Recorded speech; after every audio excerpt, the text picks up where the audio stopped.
पिछले 55 दिनों से हमारी पूरी टीम सिंघू बॉर्डर, टिकरी बॉर्डर, गाज़ीपुर बॉर्डर कवर कर रही है।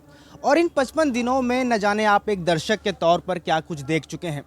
लेकिन अब जब 26 जनवरी नज़दीक है और ये किसान दिल्ली शांतिपूर्वक जाना चाहते हैं और वहाँ जाकर ट्रैक्टर मार्च करना चाहते हैं, उसी दौरान सरकार की कुछ एजेंसीज, सिंघू बॉर्डर हो, टिकरी बॉर्डर हो, गाज़ीपुर बॉर्डर हो, वहाँ पर जो किसान आए हैं, तकरीबन 40 ऐसे लोग हैं जो इस पूरे किसान आंदोलन से जुड़े हुए हैं, उनके ऊपर एनआईए पूछताछ कर रही है। सर, फर्स्ट ऑफ ऑल आप ये बताएं कि आज इतने दिनों बीत जाने के बाद 55 दिन है आज इस पूरे दिल्ली चलो किसान आंदोलन का। अब एनआईए 40 लोगों के ऊपर पूछताछ कर रही है कि ये बताएं कि आप लोग प्रो खालिस्तानी हैं, फंडिंग को लेकर सवाल उठ रहा है। सबसे पहले आपका क्या रिस्पॉन्स है इस पर? ਸਾਡਾ ਰਿਸਪੌਂਸ ਇਹੀ ਆ ਜੀ ਵੀ ਜਿਹੜੀ ਇਹ ਫੰਡਿੰਗ ਦੀ ਗੱਲ ਕਰ ਰਹੇ ਆ ਉਹ ਅਸੀਂ ਸਾਰੇ ਰਲ ਮਿਲ ਕੇ ਇੱਕ ਸਾਰੇ ਭਰਾ 1000 5-5000 ਪਾ ਕੇ ਅਸੀਂ ਚਲਾ ਰਹੇ ਆ। ਜਿੰਨਾ ਟਾਈਮ ਮਰਜ਼ੀ ਚੱਲੇ, 2 ਸਾਲ ਚੱਲੇ, 9 ਮਹੀਨੇ ਚੱਲੇ, 4 ਸਾਲ ਚੱਲੇ, ਚਲਾਵਾਂਗੇ ਜੀ। ਫੰਡਿੰਗ ਦਾ ਤਾਂ ਕੋਈ ਚੱਕਰ नहीं।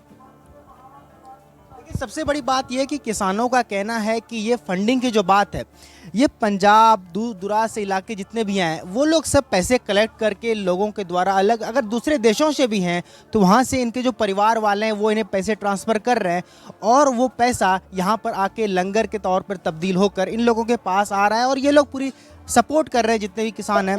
सर, सबसे बड़ी बात यह है कि जो लोग ये बोलते हैं कि यहाँ पे जो पैसे आ रहे हैं वो प्रो खालिस्तानी लोगों के द्वारा आ रहा है, सरकार देश की जो इंटीग्रिटी है, सोवरेनिटी है, उसे तोड़ने की बात हो रही है।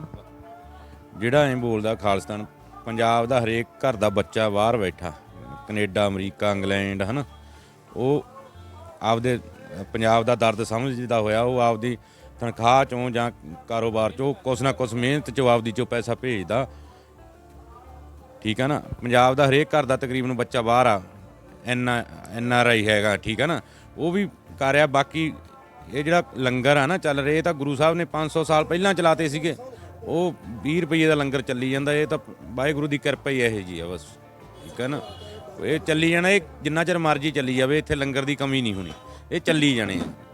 ਠੀਕ ਹੈ ਨਾ, ਕੋਈ ਫੰਡਿੰਗ ਆ ਜਿਹੜੀ ਉਹ ਆਈ ਆਉਂਦੀ ਆ, ਕੋਈ ਖਾਲਿਸਤਾਨ ਨਹੀਂ ਇੱਥੇ ਪੈਸਾ ਭੇਜਦਾ, ਨਾ ਕੋਈ ਖਾਲਿਸਤਾਨ ਆਪਾਂ ਨੂੰ ਵਰਗਾ ਕੋਈ ਪੈਸਾ ਨਹੀਂ ਭੇਜ ਰਿਹਾ। ਇੱਥੇ ਜਿਹੜਾ ਪੈਸਾ ਆ ਰਿਹਾ ਉਹ ਪੰਜਾਬ ਦੇ ਬੱਚੇ ਆ, ਹਰੇਕ ਘਰ ਦਾ ਬੱਚਾ ਆਪਦੇ ਦਰਦ ਸਮਝਦਾ ਹੋਇਆ, ਮਾਂ ਬਾਪ ਦਾ, ਭਰਾਵਾਂ ਦਾ, ਉਹ कुछ ना कुछ मेहनत के पैसे पैसा भेज रहा है। ठीक है ना, एक सवाल सबसे बड़ा सवाल उठता है कि पिछले 55 दिनों से सरकार एक और जहां बातचीत कर रही है, 10वें दौर की बैठक है, जब भी बात होती है सरकार का कहना है कि हम क्लॉज बाय क्लॉज बात कर लेते हैं और किसानों का कहना है कि नहीं, तीनों कानून रिपेल कर दीजिए।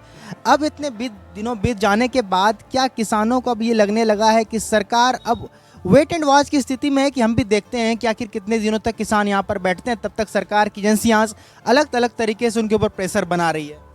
ਇਹ ਤਾਂ ਜੀ ਦੇਖੋ, ਕਿਸਾਨ ਜਿੰਨਾ ਟਾਈਮ ਇਹ ਤਿੰਨੇ ਕਾਨੂੰਨ ਰੱਦ ਨਹੀਂ ਹੁੰਦੇ ਉਹਨਾਂ ਟਾਈਮ ਕਿਸਾਨ ਵਾਪਸ ਨਹੀਂ ਜਾਂਦੇ। ਉਹ ਡਟੇ ਹੋਏ ਆ, ਡਟੇ ਰਹਿਣਗੇ, ਕਿਉਂਕਿ ਏਕਾ ਹੈ ਜੀ ਸਭ ਦਾ। ਇੱਥੋਂ ਉਹਨਾਂ ਟਾਈਮ ਵਾਪਸ ਨਹੀਂ ਜਾਣਗੇ ਜ਼ਿਮੀਂਦਾਰ ਜਿੰਨਾ ਟਾਈਮ ਤਿੰਨੇ ਕਾਨੂੰਨ ਵਾਪਸ नहीं। अच्छा, आप लोग दिल्ली की ओर जाएंगे तो दिल्ली वासियों को आप लोगों से कोई खतरे की बात नहीं है?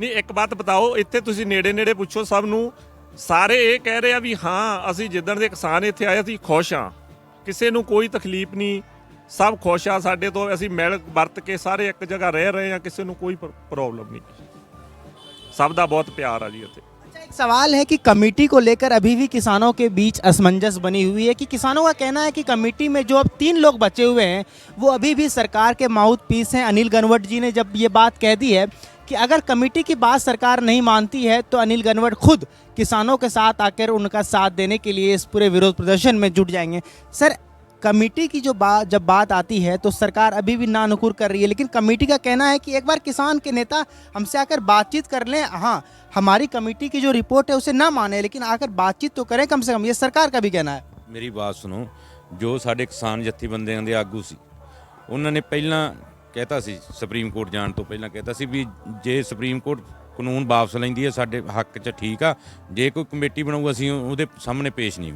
ਇਹ ਪਹਿਲਾਂ ਸੁਪਰੀਮ ਕੋਰਟ ਦੇ ਫੈਸਲੇ ਤੋਂ ਪਹਿਲਾਂ ਸਪਸ਼ਟ ਕਰਤਾ ਸੀਗਾ ਵੀ ਜੇ ਸੁਪਰੀਮ ਕੋਰਟ ਕੋਈ ਕਮੇਟੀ ਬਣਾਉਂਦੀ ਹੈ ਤਾਂ ਅਸੀਂ ਉਹਦੇ ਅੱਗੇ ਪੇਸ਼ ਨਹੀਂ ਹੋਵਾਂਗੇ।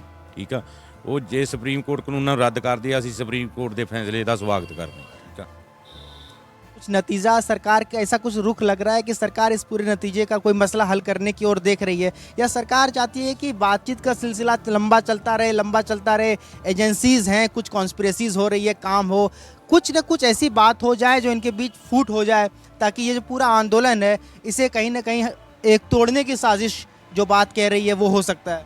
ਦੇਖੋ ਜੀ, ਜੇ ਸਰਕਾਰ ਨੂੰ ਇਹ ਲੱਗਦਾ ਵਾ ਨਾ ਵੀ ਇਹ ਲੰਮਾ ਟਾਈਮ ਪਈ ਜਾਊਗਾ ਤੇ ਕਿਸਾਨ ਵਾਪਸ ਚਲੇ ਜਾਣਗੇ, ਇਹ ਤਾਂ ਨਹੀਂ ਹੋਣਾ।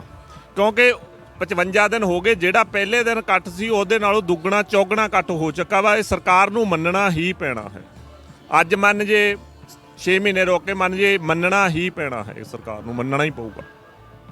अच्छा, ये बताएं, आप लोगों को डर तो नहीं लगता है जब ये बात आती है कि किसान नेताओं के बीच आपसी कोई अनबन हो रही है, जिसकी वजह से कहीं ऐसा ना हो जाए, इतनी बड़ी आंदोलन है 55 दिनों से, लाखों के तादाद में किसान रुके हुए हैं, कुछ ऐसी बात हो जाए जिससे यह पूरा आंदोलन टूट जाए?